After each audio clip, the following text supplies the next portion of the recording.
अपनी मंजिल तक पहुंचने के लिए हम सबको रास्ता तय करना होता है, और सफर के बाद मिलने वाली मंजिल अगर हमारी मनचाही हो तो उसकी बात ही कुछ और है।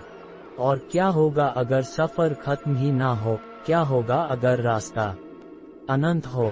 क्या होगा अगर आप उस रोड पर निकल पड़े हो जो रास्ता आपकी मौत की ओर ले जाता हो? हम चलते हैं ना खत्म होने वाली सड़क की तरफ। विनय और उसके साथ दोस्त अमीर बाप के बिगड़े हुए लड़के थे। उन्हें ना गरीबों की परवाह थी और ना ही फिक्र।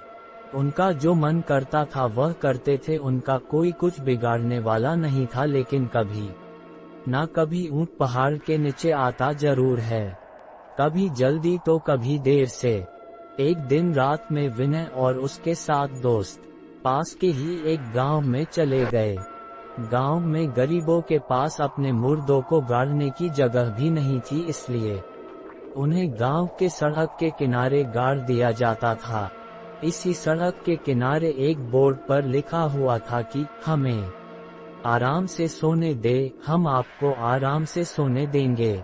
जब विनय और उसके साथ दोस्त वहां पहुंचे तो सबसे पहले उन्होंने वो बोर्ड निकाल फेंका और फिर जिंदा इंसानों की इज्जत ना करने वाले इन लफंगों के एकजुट ने मुर्दों के साथ भी यही सलूक शुरू कर दिया। कोई कब्र पर रखे फूलों को फेंकने लगा तो कोई कब्र पर बैठकर शराब पीने लगा। कोई कब्र पर रखे पत्थर को फेंकने लगा तो किसी को कब्र पर पेशाब करने का आइडिया आया। जब इन गिरी हुई हरकतों से इनका मन भर गया तो वह आगे बढ़ गए। अभी तक जो हुआ वह विनय और उनके दोस्तों ने किया, पर अब किसी और की बारी थी। सारे दोस्त उसी रास्ते पर आगे बढ़ते जा रहे थे। तभी उनमें से एक को महसूस हुआ कि बहुत देर हो गई पर आगे कुछ नहीं आ रहा, और उन्हें ये लग रहा है कि वो उसी रास्ते पर गोल गोल घूम रहे है और वह कब्र बार बार उनके सामने आ रही है। तभी उनमें से एक बोला, दोस्त यार विनय, तुझे ये नहीं लगता कि हम यहाँ से पहले भी गुजर चुके हैं? विनय, क्या बकवास करता है, लगता है तुझे चढ़ गई है।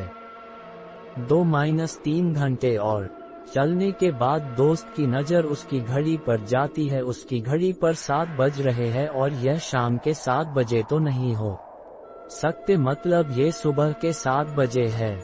और अब वो सब इस बात को समझ जाते हैं कि ना तो ये रोड खत्म हो रहा है और ना ही रात। वो रास्ते पर थके हारे चल रहे थे।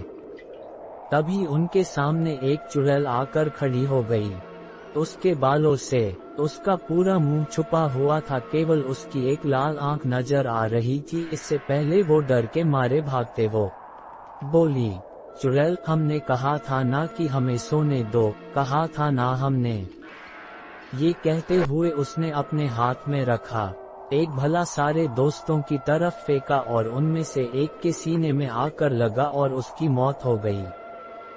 घर से 8 निकले थे और अब वो केवल 7 बचे। वह वहां से भागने लगे। तभी उनके सामने एक पिशाच आकर खड़ा हो गया। उसके चेहरे पर ना तो कान था और ना नाक था, उसके एक आंख था और एक मुंह था।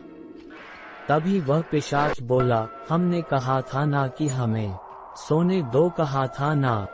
तभी वह पिशाच अपने दोनों हाथ ऊपर किए और देखते ही देखते उसके आसपास के पेड़ उखड़ने लगे और वह पेड़ आकर उन दोस्तों के ऊपर गिरे। इन सब के बीच 3 और दोस्तों की मौत हो गई और अब इनमें केवल 4 लोग बचे हुए थे। चारों दोस्त तुरंत वहां से भागने लगे। सब लोग थके हुए थे और पीने के लिए पानी भी नहीं था और रात खत्म होने का नाम ही नहीं ले रही थी और ना ही वह रास्ता खत्म होने का नाम ले रहा था।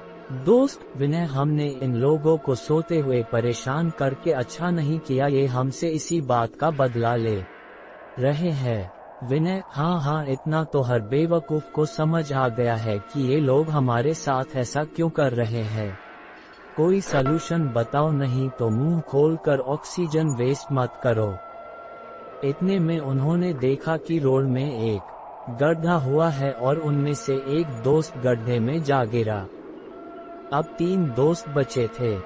तभी उनमें से एक दोस्त बोला, दोस्त क्यों ना हम अपनी गलती सुधारे, हमने जो कुछ भी उन कब्रों का किया है अगर हम लोग उसे ठीक कर देते हैं तो शायद हमारी जान बच जाए।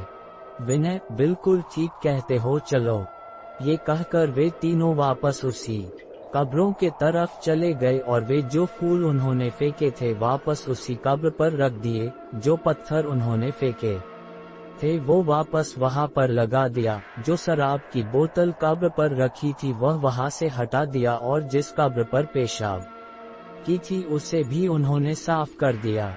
वो ये सब कर रहे थे तभी आसमान से एक चुड़ैल उड़ती हुई आई और एक को ले गई। अब 2 ही बचे थे।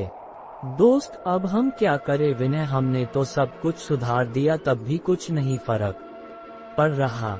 विनय, रुको, तुम्हें याद है सबसे पहले हमने वो बोर्ड निकाल कर फेंका था? दोस्त, हाँ, बिल्कुल ठीक कह रहे हो, आओ उसे ठीक करके वापस लगा दिया जाए। ये कहकर दोनों वापस बोर्ड को वापस लगाने लगे।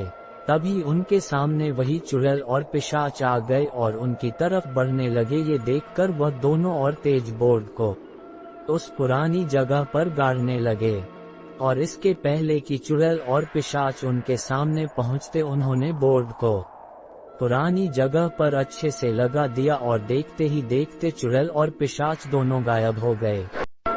और अब धीरे धीरे आसमान से अंधेरा जाने लगा और सुबह हो गई। बचे हुए दोनों दोस्त अपनी गाड़ी में बैठकर भाग गए। अब इन सोते हुए लोगों को दोबारा कोई नहीं परेशान करेगा।